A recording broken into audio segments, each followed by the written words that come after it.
business friends, it's your girl Crystal Adama, blogger of crystaladama.com, as well as founder of the best media brand ever called Millennial Influence.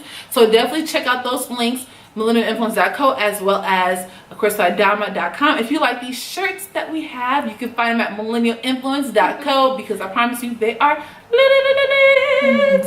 Okay, so welcome to our college series video. I do have special guests, so introduce yourselves. Hey y'all, I'm Liz. Hi you guys, I'm Blessing. And we will be discussing living arrangements in college. So I mean, we can go a lot of ways with living arrangements, but I want to really focus it on where should you live? What's the best place to live? Should you stay at home with your parents? Should you go to the dorm? Or should you get your own apartment? Like that type of question for this topic.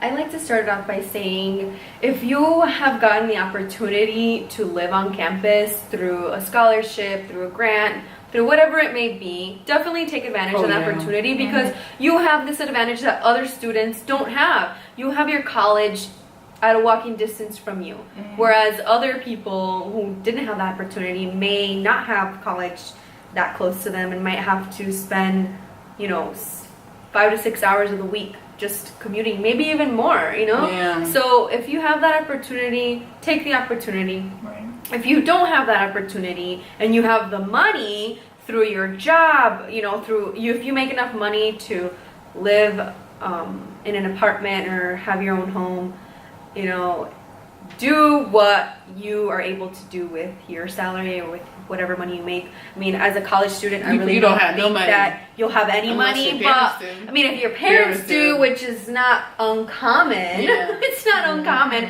then hey, you got that, you have that advantage over other people. But if you don't have the money, if you don't have a job that gives you enough money to buy your own apartment, buy your own house or have your own apartment, and if your parents aren't stacked or loaded, then stay at home. That's the easiest thing that you could do. It might be a little difficult because studying, having people over, there's no privacy. That is difficult, but you will be able to do so much more by having the opportunity to live at home and save a little bit of money up for when you do want to move out, and for other things, for your dreams, for things that you want to do. If you want to open your own business, not having to worry about a $1,200 a month mortgage or rent is really going to give you that push towards focusing and using that towards something else that you have in mind. I do want to say, because a lot of people think that, because I've gotten this loan, that qualifies as a scholarship. Sis, that's not a scholarship. You gotta pay that back. I got a refund. You gotta. No, it is. Oh my goodness. Let me hit on that, because a lot of people go in college. They're like, oh my god, I got this refund. It's a loan. Like, you don't have a refund when you get loans from the school or from a different organization. Definitely read the fine print. A lot of times when you're a freshman and you don't know anything about finance or anything like that, you don't have any idea even how loans work. What is a subsidized and what is an unsubsidized loan? Big difference. Like, if you don't know what those things mean, don't sign any papers. All I have to say is, grants you don't pay back, scholarships you don't pay back. That's money that it's free. It's like a gift. It's like in a little box. Yeah. But definitely don't take money out and see that, like Crystal said, if you have a loan, I have all this money, I could use it to live where I want to live. That's technically meant to be for your tuition. Exactly. The living stuff is just a whole other ball game. And I do want to say, like, really just to get back on the topic, I believe that for me, living on campus my first year really helped me find that friend group. But where they at now, we're not going to talk about that. But at least in college, that's so much shade. But at least in college, you have that group of people that you like, hanging around. You have your friends, you have your group. So I feel like, especially in college, to get that, find your friend group, it's important to really live on campus for the first year. But the second year, third year, fourth year, fifth year, sixth year, however long it takes you to finish that degree, it's not necessary to live on dorm. Went to a school that was a commuter campus and they didn't have any housing, so I lived at home, which was a blessing. No pun intended.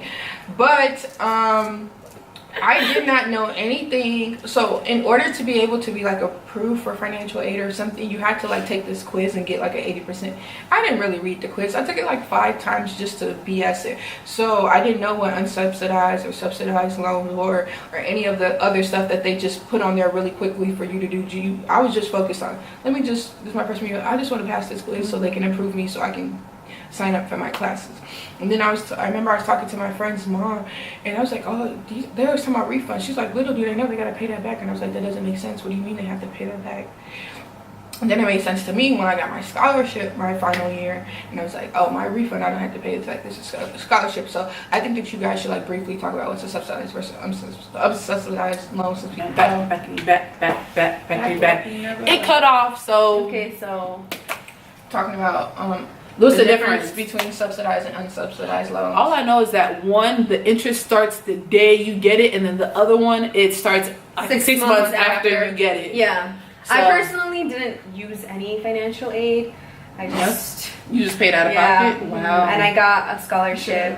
So I didn't really even F with financial aid because it was just so difficult, and it wasn't meant for people like us. Yes. You know, it was just kind of like I went to orientation and they literally threw all this information at me and a bunch of different students within like a 6-hour period, and now I was literally 19 years old, had no idea what I was doing, and I'm so glad that I didn't take any of that, you know, those offers, because I would have been screwed by now. But you did not even know how to use that FAFSA, and if you mess up one thing, you got to fill it out through paper via call. Exactly. I only filled it out like once. I did not take out any loans.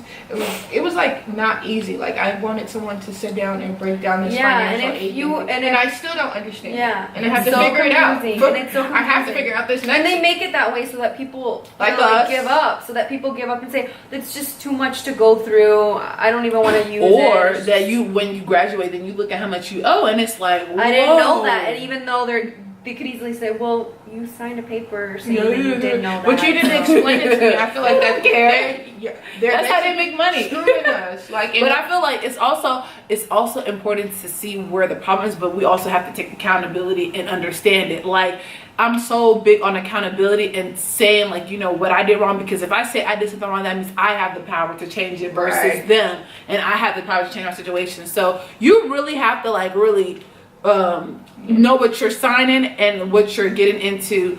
But there is nothing wrong with living at home.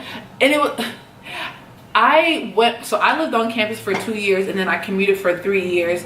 And it's so funny because though I was closer to campus, the first 2 years I got better grades when I went home. I really do believe that, you know, staying at home is not a bad thing. And I feel like people who stay at home are really smart, because they're delaying the self-gratification, and they're thinking about they're thinking about life after college. Yes, living in dorms and being away from your family is so much fun, but imagine how much fun it is when you graduate from college and you don't have no loans to pay back. There are people that I know that have $40,000 in loans. There's people that I know, not that I know, but that I've seen on the internet that has like $80,000 to $120,000 in loans because they were a 4-year degree.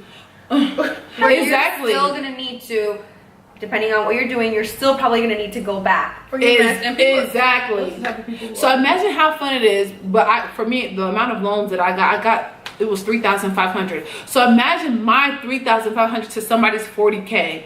Imagine how fun I am now. Now this is when that's somebody's salary already, or less than. And plus interest too. And I know they have interest on Sundays, so they do. So, yes. On Sundays? Exactly. So, best friends, really be smart with like your living situation. Even with apartments.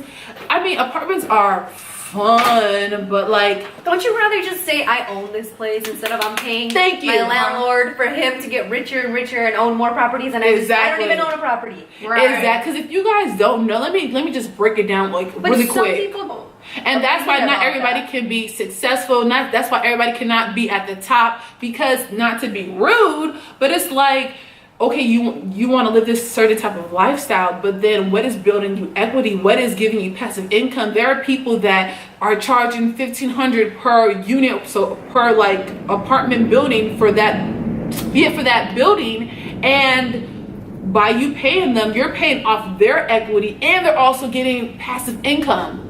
So and they're charging you more than it charging you more, than it actually costs, and they're living in there for free. That's what I'm planning on doing. Sorry, I'm gonna put y'all hip to the game, but if you're not gonna follow, which probably a lot of people aren't, because they want to, you know, have fun and live that type of life.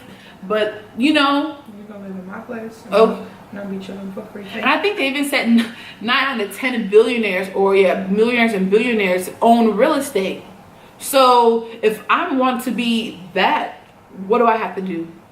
Own real estate and not get caught up with like everybody's renting. Responsibility. Like, cause it's what responsibility? Okay, hire a property manager. Exactly. Or this, because if they don't want to rent it out, they just want to own a home. Like, well, I don't have to deal with. But what are you really dealing with? I just don't understand. And let's say you're in a place in your life where you're like moving. For me, like, let's say if my job was like in New York or something, then I may have to get an apartment because it's like so last minute. Feasible. Exactly. But I feel like if I'm what I'm trying to say is that, like, if I'm going to New York, I may have to get an apartment, but in the back of my mind, I'm like, okay, I'm not staying in this apartment more than a year because I can't just be paying a landlord for him to get rich off of my ignorance. No, I can't do that. So for even if I just want to live in like what's it called, New York, for let's say 5 years, so not the rest of my life, what I can do is pay my mortgage, and when I'm ready to move, rent out that building. So that's a single home that I have passive income for when I'm back in Illinois doing my thing. Like, you can't stop. It's making me so mad. It's not even, it's just it goes back to the access to education, Oh, access yeah. to knowledge, like access. Like, these aren't things that people who look like us are being taught. That's real. They're just like credit. They're not being taught this. Just don't get a credit card. And people go ahead and go get a credit card anyways and aren't educated on what it is to own a credit card. How you have a credit card limit. You're not supposed to spend so much of that. That's true. Only 30%, by the way. Like, you're not even supposed to. You get a credit card limit of $300 doesn't mean you're supposed to go spend all $300. Don't mean max it out, but they're not being educated. People get a little bit of freedoms, like, I'm just going to figure it out, and then they have to learn the hard way. But it just goes back to access, knowledge, and when you have that knowledge or understanding, we have a responsibility to pay it forward. Exactly. And that's why we create videos like this, so you can take advantage of it and learn it. So we're gonna end this video, best friends. So I'm so glad that you made it to the end of the video. We touched on a lot of different things, and I hope you really take heed to it, because the advice that we gave you in this video specifically can set you up for the rest of your life, like, so you can be good. So hopefully you take heed to what we said. And if you want to get in contact with these ladies, what's your social media? Liz723. Bless the best with 2 T's on the end. I can't wait to see you guys in the next video, best friends. Bye.